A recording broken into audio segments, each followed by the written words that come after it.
नमस्कार, मैं आपका माधव पांडे। आज का विषय है भरत चरित। जब माता कैकेयी भगवान राम को 14 वर्ष के लिए वनवास दे देती है, तापस भेष विशेष उदासी और 14 बरिस राम वनवासी। उस कपकपाती हुई ठंड में, वरकल वस्त्र में, नगर वर्जित और विशेष उदासी वनवास दे देती है माता कैकेयी। तब राजा दशरथ जी ऐसा कहते हुए धड़ाम से धरती पर गिर जाते हैं और वे माता कैकेयी से कहते हैं कि कैकेयी तुमने लूट लिया दशरथ के खजाने को, अब तड़पेगी तुम रानी अपनी मांग सजाने को।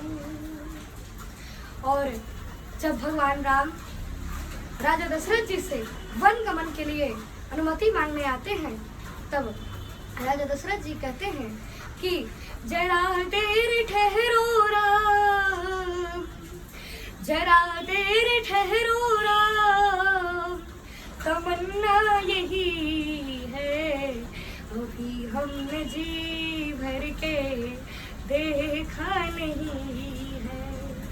और ऐसा कहकर वे उनकी राजा दशरथ जी की पुत्र के वियोग में तड़पते मृत्यु हो जाती है। और उधर ननिहाल में कैकेयी पुत्र भरत को अयोध्या के सब उथल पुथल का आभास हो जाता है। तो अब आप सबों का आशीर्वाद और दुलार हमें मिले। अब मैं पंक्तियां शुरू करता हूँ। इधर राजा दशरथ जी भूषाई हो गए हैं, उनका शव जमीन पर पड़ा हुआ है और वशिष्ठ जी कहते हैं कि बोले वशिष्ठ है गदित हृदय, बोले वशिष्ठ है गदित हृदय, राजा को भूषाई पाते तो कंधे तो बुलवानाओ कैकेयी के नजर से जाते। उन दिनों भरत कुछ विचलित थे, उन दिनों भरत कुछ विचलित थे। आंखों को स्वप्न गिरता था, कारण तो ज्ञात नहीं था, पर मन के भीतर कुछ करता था। गहरे संबंधों में प्रतिपल, गहरे संबंधों में प्रतिपल एक तार जुड़ा ही रहता है।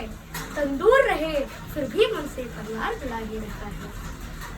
सपनों में अवध उमड़ आया, सपनों में अवध उमड़ आया, फिर गए भरत उच्चाटन। संदेश पहुंचने से पहले आभास पहुंचता है।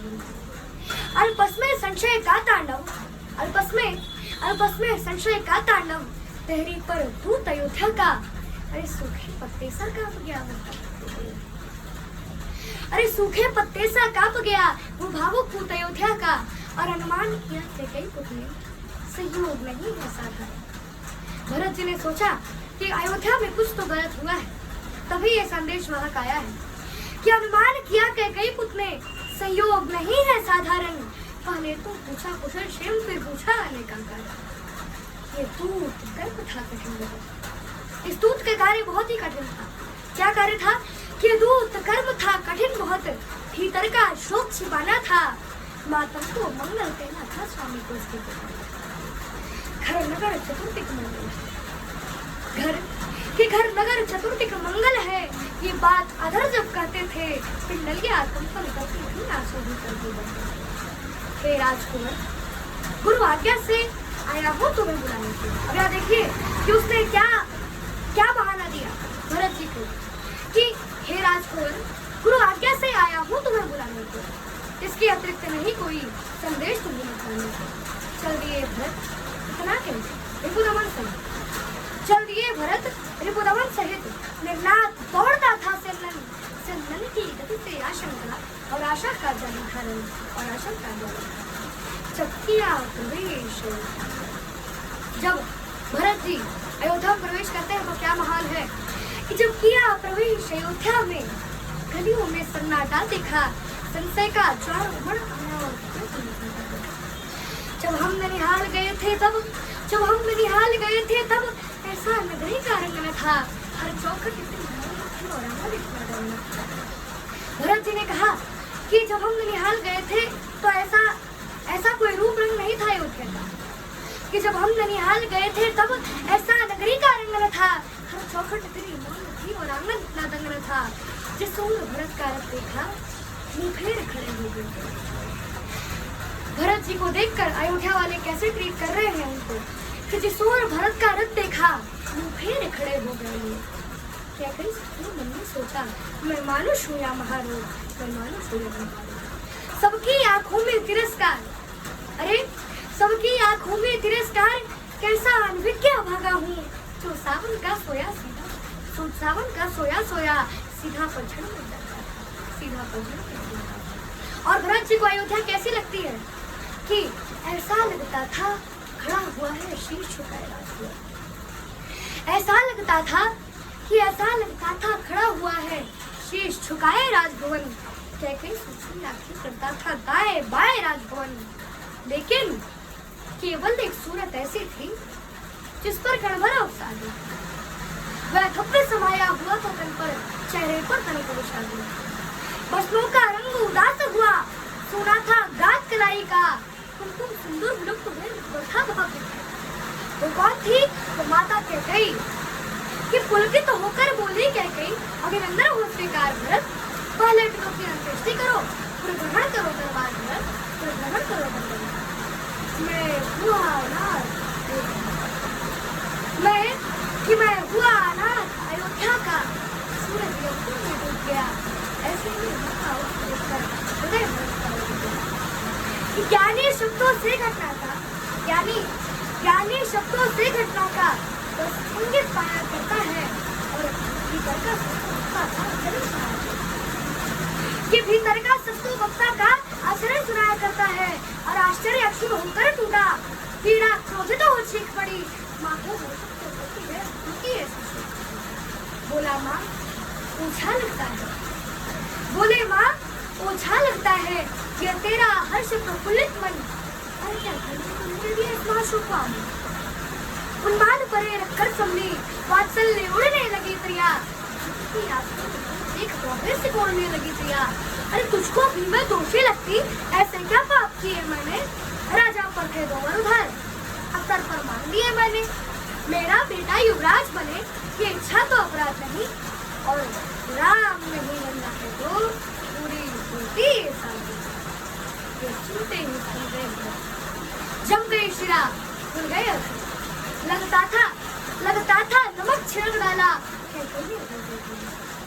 हर रोम लपट बन रहता था, परोसा टूटा था दिल पर, और भीतर जो लावा दरका था आ गया अचानक से, आ गया पापिन, तूने कुलघाती हाथों से क्यों पाला है मुझको? अरे जिस दिन जन्मा था उस दिन तू मार नहीं डाला मुझको, दर्पण तोड़ा है उन सबका, ममता छल्ले पापिन तूने। अरे चलना मुझे बोला है नीचे बात, अरे देना होगा उत्तर इसका, देना होगा उत्तर इसका युक्त स्वयं विधाता को। अरे क्यों बंधिया नहीं बनाना ऐसी हत्यारी माँ पति को खा के और आनंदित है, अरे पति को खा के आनंदित है, का पश्चाताप नहीं। अरे रघुवंश मुकुटमणि ने किया, इससे बढ़कर कुछ पाप नहीं, और चाहता हूँ उसका वध कर दूं जिसने ये अत्याचार किया, पर राम त्याग देंगे मुझको अगर मैंने तुझको।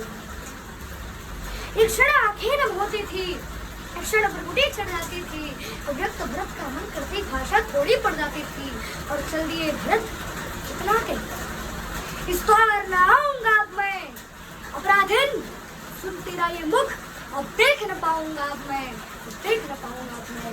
और अब इस घृणा को मैं करुणा के रूप में बदल दूं तो आप लोगों का आशीर्वाद मिले कि संतति के सुख की चाहत में नवधरा एक कर जाती है, संतति के सुख की चाहत में नवधरा एक कर जाती है, पर बेटा आत्मा कदे माउशर सासों के चलने पर करके। अब देखिए कि माता कैकेयी का क्या हाल हो गया है कि सासों के चलने पर करके संदेह रह गई कैकेयी। जब भरत के हरी लांग चले तब देह रह गई कैकेयी, हर गया कंठ तक ग्लानि बोध, चलती सांसें दुख देती थी, रोते रोते अपने केशों को मुट्ठी में भर लेती थी, और हो होकर व्यथित हथेली से, अभी आखिरी पंक्तियां हैं कि होकर व्यथित हथेली से मुख से ढांकने लगती है। अरे उसका कड़वे में लेखने का है, उसका लेखने का। बहुत बहुत धन्यवाद, आभार। जय जय श्री राम।